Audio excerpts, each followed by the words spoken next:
Hello and welcome back to the Ultra HD Gamer, and I have a video about this HTC Evo 4G. Sorry for my air freshener being very loud, but this was my first phone. I used it when I was 9, way back then, about 4 years after this phone was manufactured.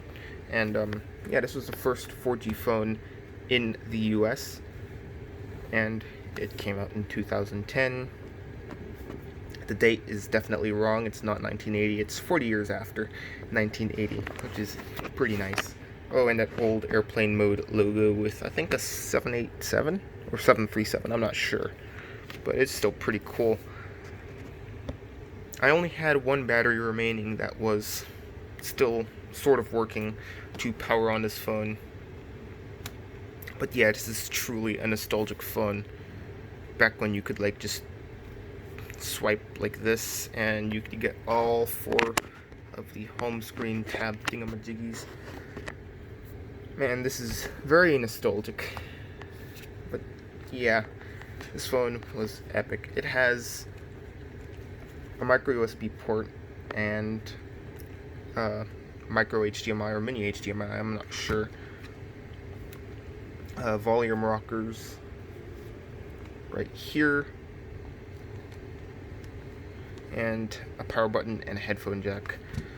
This phone has more ports than a lot of other phones nowadays, which have basically no ports other than the charging port.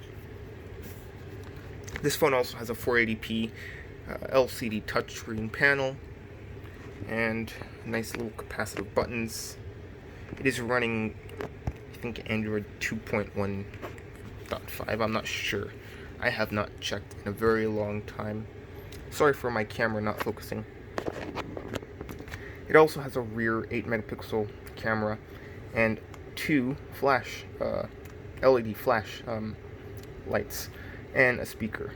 Well, I mean, gladly they didn't keep those on newer phones, including this iPhone 6s, which has nice little speakers on to the side of the phone.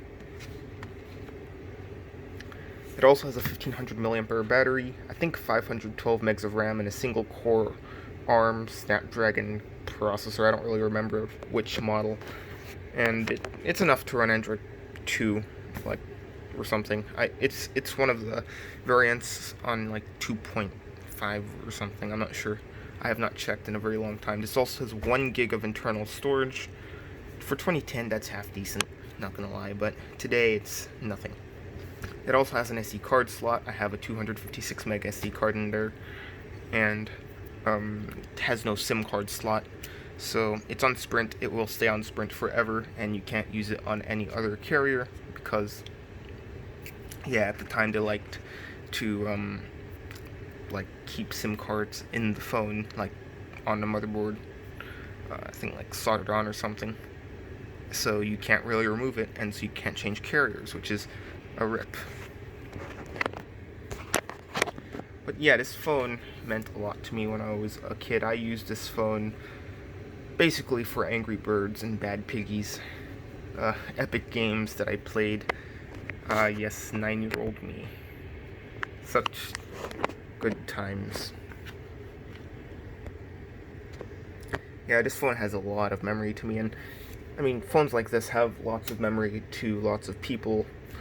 I have an iPhone 3GS and Samsung Galaxy S2 and other older phones which are relatively nostalgic. Well, other than iPhones, I did not really use Apple devices all that much when I was a kid. I was more of an Android person, but I do have an iPad Mini 2 that is nostalgic. I do intend to buy a new iPad Mini 2 one day that is in new condition and with iOS 7. Because iOS 7 is the best iOS version in my opinion. I just like it.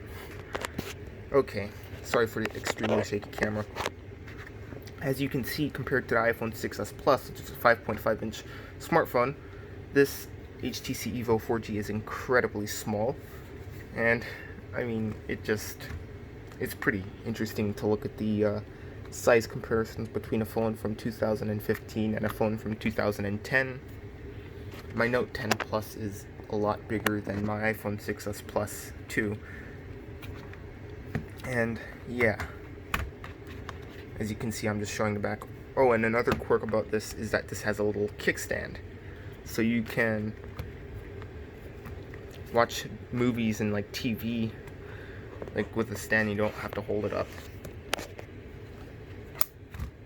That's not something you see on phones anymore, which is very interesting, and it's something that I find cool with these old HTC phones. I also have an HTC Evo 4G LTE, and it has a much better kickstand than this HTC Evo 4G, and more storage, and is better overall. But I still like this phone a lot because of the nostalgia, and like, yeah, it's just a very nostalgic phone. And this is my trip down memory lane. Sorry for the incredibly bad video quality. My phone camera does not want to focus for some reason. It just unfocuses as soon as I focus it, which is awesome. Anyway, if you like this video, you can like it. If you don't like it, you can dislike it. If you want to subscribe, you can subscribe for more. And bye.